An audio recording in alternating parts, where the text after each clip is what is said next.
everyone, happy Wax on Wednesdays. This is another edition of the Summer Cold Wax series.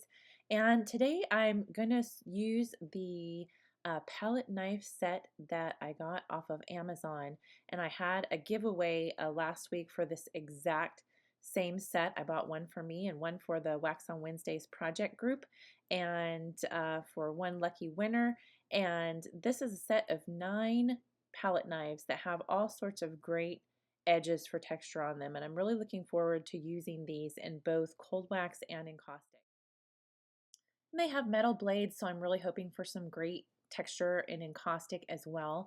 And this was sort of a brand of that I've never heard of before. Like I said, I just found it on Amazon, so we're gonna see how they work together today. And this came in a set of 9, and they're individually packaged.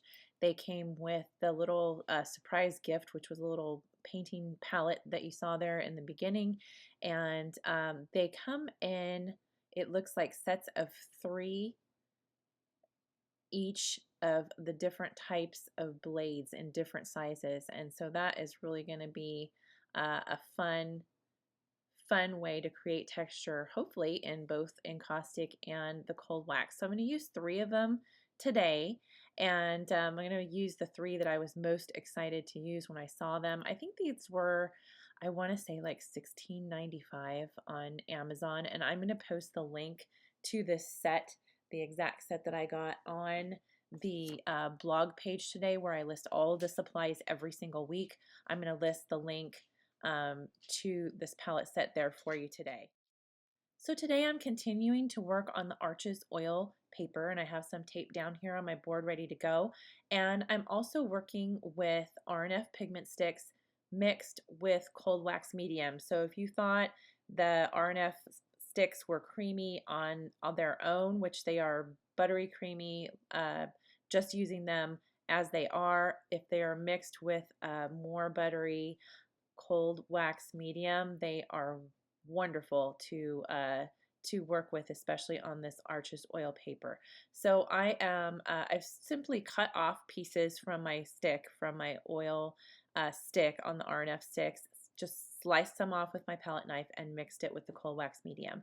And you want to make sure that you're really mixing it really well, and there's no lumps and bumps when you're blending your cold wax with your paint sticks. So I take a few minutes and really mix them in well with my palette knife and make sure they're nice and creamy before I start adding the paint to my paper with either my catalyst wedge or my brayer.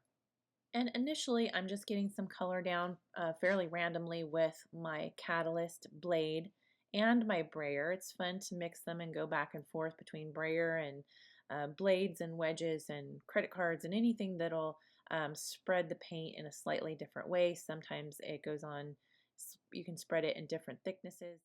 Sort of just fun to play around with different applicators while you're getting that initial color down on your paper.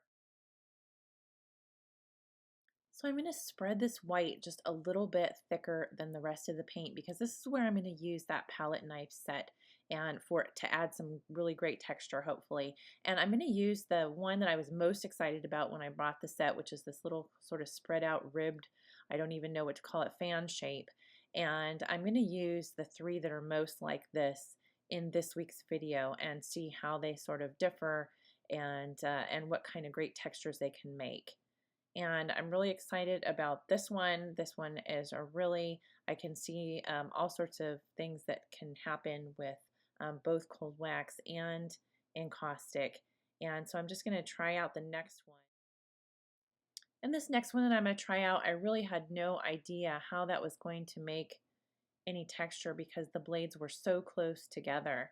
And it ended up being the one that I really liked the most. It made some great ribbing effect in the paint, and when that dries, if I let it dry just like it is, it's going to create some really great texture if I wanted to go over it in future layers. So I really ended up being my absolute favorite, and here I'm going to try out and see if I can get that ribbed effect in sort of a ghost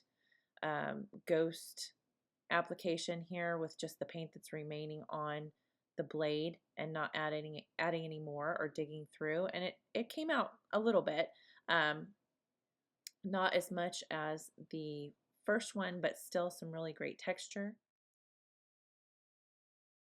And now I'm going to use the last one, which is a really small tooth ribbed blade, and I'm going to use it not just dragging it through, but really sort of pull and push that paint and in different directions and see what sort of scratching effects that I can make in this paint.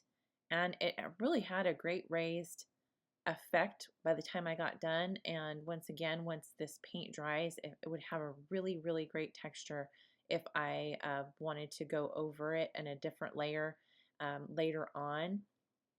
It's creating a really deep ingrained texture in that paint, and that's what I was excited for in these palette knives.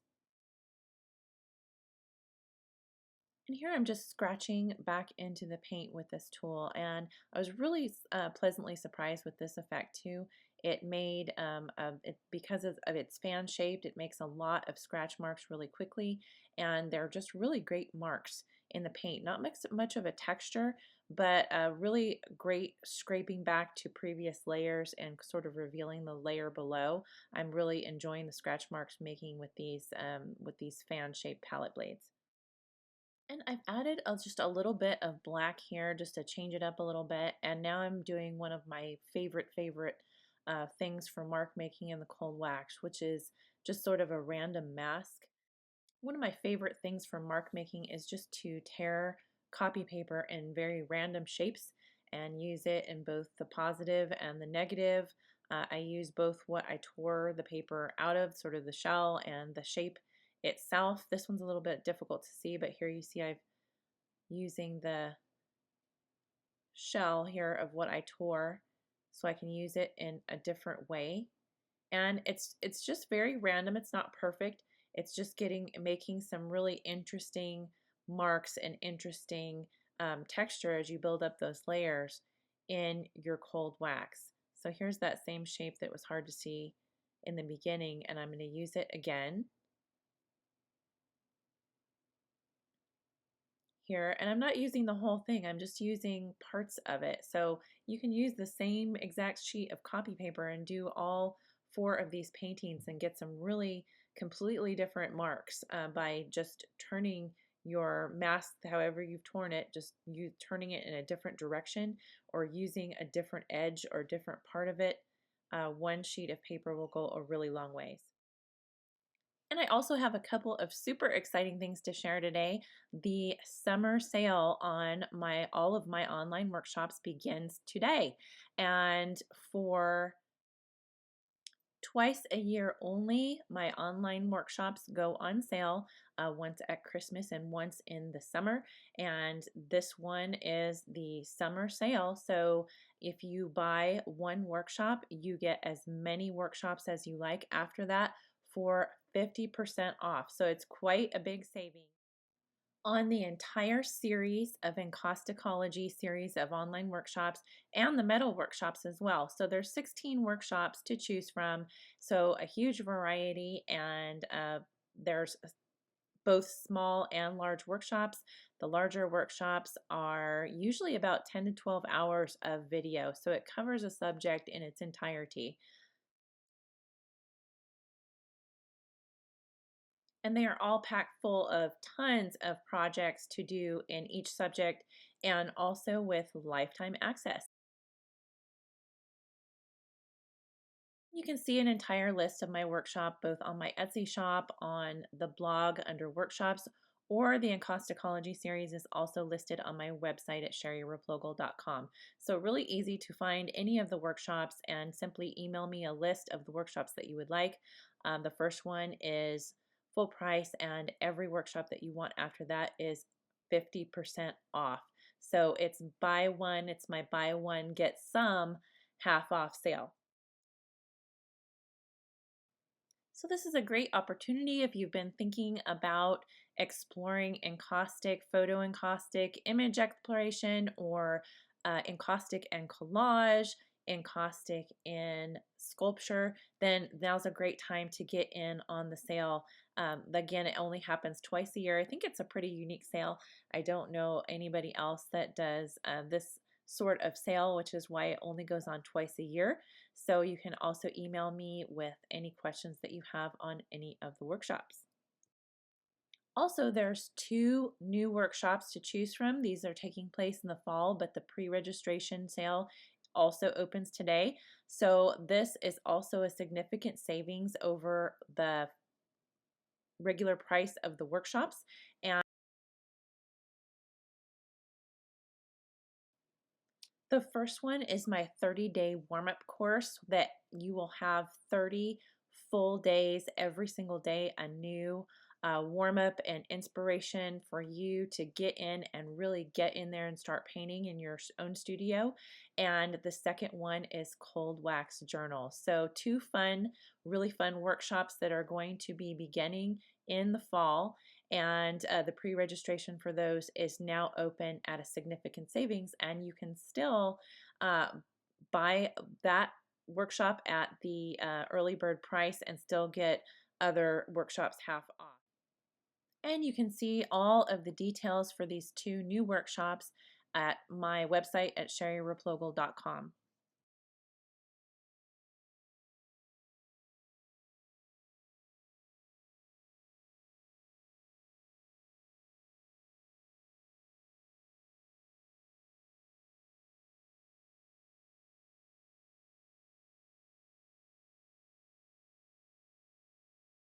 When working with these masks, I'm really playing with the darks and the lights and the contrast of the colors.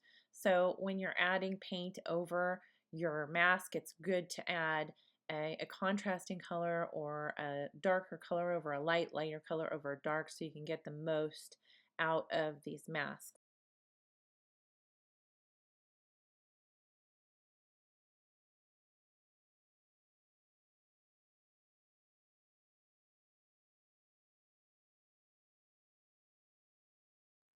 Adding a little texture here with the mask still on, and that makes a great effect as well. Just sort of playing around with these masks and these new palette knives and seeing what can happen.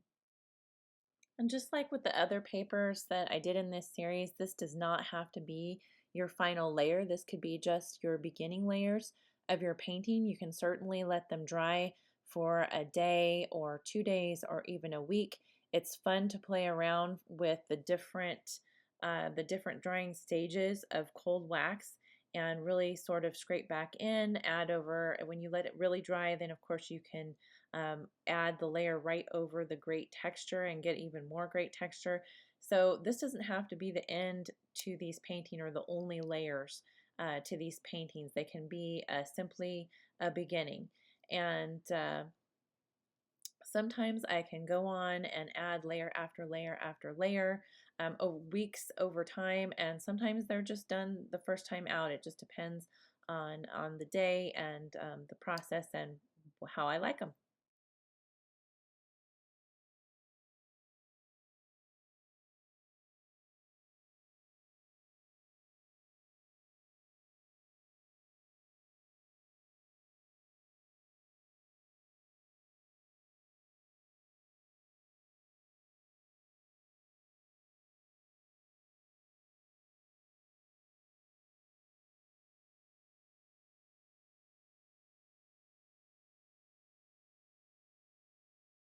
So I'm going to take the tape off of these and sort of step them back and see if I like them.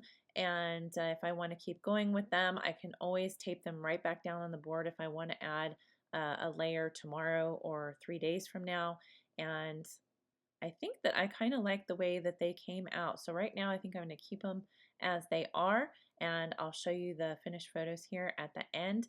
But I hope you really enjoyed this week's Wax on Wednesdays and have a great time with cold wax this summer. Happy Wax on Wednesdays and see you next week.